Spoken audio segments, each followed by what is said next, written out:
Al-Quran surah ke-13 ayat ke-28. Ala bidzikrillahi tatmainnul qulub. Masih ingat qulub jama dari kata apa? Qalbu. Jadi kalau sholat Anda benar, hati Anda tenang. Ciri hati yang tenang, dia bisa mengendalikan nafsu dalam kehidupannya, sehingga muncul yang baik-baik di sini. Jadi kalau teman-teman sudah sholat 5 kali dalam sehari, tambah dengan sunnahnya, hatinya belum tenang, pasti ada yang kurang tepat dalam sholatnya. Karena jangankan sholat, tempat sholat saja disebut oleh Quran tempat yang menenangkan. Quran surah 2 ayat 125. Wa idh ja'alna al-baita mathabatan lin-nasi wa amna. Dan ingatlah ketika kami tetapkan al-bait, Ka'bah itu di sekitaran Masjid Al-Haram. Begitu Anda ke situ, kata Allah, Anda punya masalah apapun, segelisah apapun di depan Ka'bah, tenang jiwa Anda. Dan hebatnya, lingkarannya disebut dengan masjid. Masjid pun punya aura yang mirip-mirip sama. Gak percaya silahkan, Anda dari rumah datang ke masjid, begitu dibuka pintu masjid, melangkah, ada ketenangan tersendiri. Ada lain teman-teman. Makanya saya beri saran sedikit ya, ikuti pola sahabat dulu. Itu mereka apapun pekerjaannya, ada pengusaha, ada pedagang macam-macam. Itu kalau selesai bekerja, itu nggak langsung ke rumah Pak, teman-teman. Mereka mampir ke masjid. Begitu keluar dari masjid, yang dibawa itu aura masjid. Dia nyampe rumah itu bukan aura pekerjaan. Kadang-kadang kalau Anda dari pekerjaan ke rumah, itu yang dibawa tuh bayangan pekerjaan, menumpuk macam-macam, sehingga kadang-kadang banyak kegelisahan. Coba mampir, begitu keluar, sudah ada ketenangan dalam jiwa. Enak, tenang. Saking tenangnya masuk, sholat 2 rakaat, lebih tenang lagi. Duduk, atasnya AC, tidur aja gitu kan. Paham ya? Satu. Jadi cari semua bentuk hubungan dengan Allah, itu akan menguatkan jiwa Anda. Di antara kalimat zikir nanti turunkan, ada sholat, ada baca Quran. Makanya kalau nggak percaya silahkan, Anda sedang gelisah, buka Quran, sudah.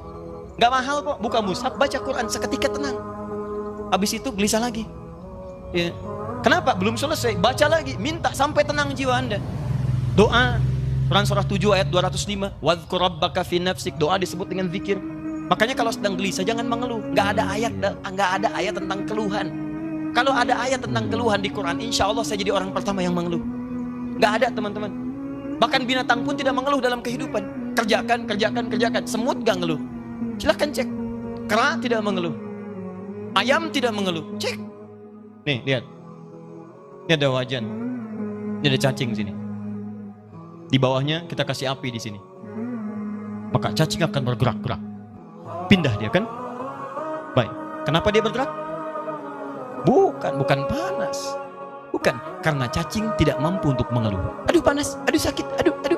Kalau semua aduhnya kapan dia pindahnya? Coba pernah dengar? Coba kalau nggak percaya panaskan. Dengar nggak kalimat aduh, nggak ada. Silakan cek, nggak ada. Dia gerak aja supaya menghindar dari kepanasan. Anda itu nggak pernah tuntas masalah bukan karena Anda kurang hebat, barangkali banyak keluhnya. Dan Anda kurang tenang bukan karena kurang kaya, kurang takwanya, ini poinnya. Dan kurang ibadahnya. Itu bagian pertama. Masih ada waktu, masih. 2. Ini. Rumus cepat. 2. Ini indah sekali di Quran. Tadi kata Quran, qad aflaha man zakkaha. Sungguh akan bahagia, tenang orang yang mampu menyucikan hatinya. Baik. Ikhwan atau akhwat di atas, kalau nyuci itu pakaiannya dibuang atau kotorannya yang dibuang? Mah, tolong cucikan ya. Iya Pak, palidgun ke sungai. Oh, Masya Allah. Begitu pulang, mana mah pakaiannya? Dicuci, dibuang? Tidak. Nyuci, membuang kotornya. Kadang-kadang kotor itu mesti ada untuk nampak yang bersihnya. Sebab kalau kotor nggak ada, yang bersih nggak akan kelihatan. Allah ciptakan marah bukan untuk menjadikan Anda pemarah, tapi supaya sabarnya muncul. Sebab kalau nggak ada marah, nggak akan ada sabar. Kan mustahil ujuk-ujuk tiba-tiba datang kepada saya. Nggak ada hujan, nggak ada angin, nggak ada masalah, tiba-tiba sabar Ustadz, sabar. Saya cuma tanya, sehat? Karena mustahil teman-teman. Mustahil ada kejujuran kalau tidak diciptakan lawannya dusta. Kalau nggak ada dusta, bagaimana bisa mengukur jujur? Jadi caranya bagaimana kata Quran? Ketika Anda mendapati semua ini dalam kehidupan, tidak diciptakan ini kecuali untuk diketahui lawannya. Jadi kalau Anda menemukan sesuatu yang tidak baik, yang bersumber dari nafsu, cepat langsung cari lawannya di takwa untuk menyelesaikan itu semua. Karena itu tidak dimunculkan kecuali melatih Anda untuk mendapatkan sifat takwanya. Contoh prakteknya. Ibu Halo? Suami pulang dari kantor, tiba-tiba marah. Marah saat dititipkan pada suami, hakikatnya isyarat Quran bukan ingin menjadikan suami pemarah, bukan. Tapi dititipkan marah pada suami supaya sabar di ibu itu muncul. Sebab di depan itu banyak persoalan yang membutuhkan sabar yang lebih. Kalau pada yang ini aja nggak bisa sabar, bagaimana mengatasi yang di depan? Diberikan kesabaran itu, dititipkan marah pada suami bukan untuk menjadikan suami pemarah. Jadi kalau suami pulang marah misalnya, maka lihat cara bacanya. Berarti ibu dituntut untuk menghadirkan kesabaran. Allah sedang ingin memunculkan sifat takwa pada diri ibu dalam bentuk sabar. Ibu ingin dekat dengan Allah? Ingin. Baik, sekali lagi ingin dekat dengan Allah? Kunci dekat dengan Allah, sabar. Innallaha ma'as sabirin. Quran surah kedua ayat 153. Allah dekat dengan orang-orang sabar. Ibu ingin masuk surga? Kunci masuk surga, sabar. Quran surah 13 ayat ke-28. Kalimat malaikat pertama menyambut orang ahli surga, salamun alaikum bima sabartum. Selamat, Anda bisa masuk surga karena sabar. Jadi kalau ada suami marah, datang ke rumah, berbahagialah bu. Kenapa? Karena pada saat itu ibu dititipkan oleh Allah, langsung cari lawannya.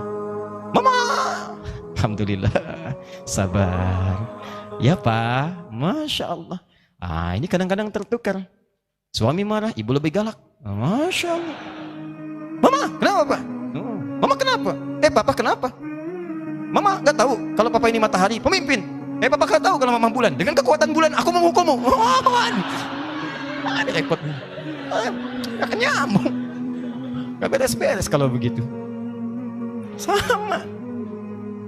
Jadi sebenarnya nggak susah. Kalau Anda menemukan yang kotor dari nafsu, cepat cari lawannya yang baik. Suami pulang nih, istri cemberut. Apa lawan cemberut? Senyum. Jadi begitu Anda pulang ke rumah, lihat istri cemberut gini, Anda tinggal senyum. Assalamualaikum. Dik. Kayaknya kenal. Udah gitu. Ya, cuman memang teorinya mudah, prakteknya tidak sederhana itu. Betul. Ustadz juga sama. Makanya jarang ada ustadz ceramah bawa istrinya, jarang itu. Jarang sekali. Ini live ya. Kita selesaikan di rumah. Jadi dua saja itu. Pertama, bangun hubungan dengan Allah, zikir. Makanya Anda kalau temukan kalimat-kalimat ibadah itu semuanya takwa ujungnya. Nanti sebentar lagi puasa. Apa tujuan puasa? Takwa. Quran surah 2 ayat 183, paling kiri sebelah atas. Ya ayyuhalladzina amanu kutiba alaikumus kama kutiba alal ladzina min qablikum la'allakum taqwa. Anda mau haji, takwa bekalnya. Quran surah 2 ayat 197, paling kanan sebelah atas. Al-hajju asyhurum ma'lumat faman farada fihinna al-hajja fala rafatha wala fusuqa wala jidala fil hajj wa ma taf'alu min khairi ya'lamhu Allah wa tazawwadu fa inna khairaz zadi taqwa. Mau haji, takwa muaranya. Mau puasa, takwa. Salat, takwa. Infak, sedekah, takwa. Semua takwa. Ternyata tujuan ibadah itu ketika Allah bebankan pada kita bukan untuk menjadi beban dalam kehidupan, tapi ingin membuat Anda bahagia karena takwanya muncul. Makanya selesai sholat, selesai infak, selesai baca Quran, ditutup ayatnya. Quran surah 2 ayat ke-5. Lihat, ulaika ala hudam min rabbihim wa ulaika humul muflihun. Qad aflaha man zakkaha wa ulaika humul muflihun. Bahagialah mereka semua. Di ketika Allah minta kita sholat, Allah minta kita bahagia. Aneh kalau ada orang diminta bahagia, nggak mau bahagia, itu orang aneh. Makanya ketika Anda dipanggil sholat, hayya 'alas shalah, Anda tanya, kenapa kami sholat ya Allah? Dijawab, hayya 'alal falah. Ayo saya kasih bahagia. Yang belum bahagia datang ke sini. Anda orang kaya, Anda orang hebat, belum bahagia. Cek, bukan karena Anda kurang hebat dan kaya, Anda kurang takwa. Karena ketika Anda takwa, masalah Anda selesai. Quran surah 65 ayat 2 dan 3. Wa may yattaqillaha yaj'al lahu makhraja wa yarzuqhu min haitsu la. Selesai. Quran surah 2 ayat 189. Wattaqullaha la'allakum tuflihun. Anda takwa, ini nafsu turun. Begitu turun, maksiat hilang. Begitu hilang, dosa diampuni. Turun Quran surah ke-8 ayat ke-29. Jelas kalimatnya. Wa may yattaqillaha yukaffir anhu sayyi'ati. Siapa yang meningkatkan takwanya, maka keburukannya kami akan hilangkan. Hapus. Lihat contohnya. Anda berbuat maksiat, naktar sauda, seperti tinta begini. Anda kerjakan kebaikan, hapus. Tapi ingat, dosa itu seperti menulis di papan tulis. Tintanya ringan, mudah untuk dihapus. Tintanya sulit, tidak mudah untuk menghapusnya. Butuh waktu, butuh perjuangan. Kadang-kadang Anda mesti berjuang, seperti saya. Berjuang, datang sendiri, nerangin sendiri, nulis sendiri, ngapus sendiri. Nah sama. Akhirnya. Alhamdulillah.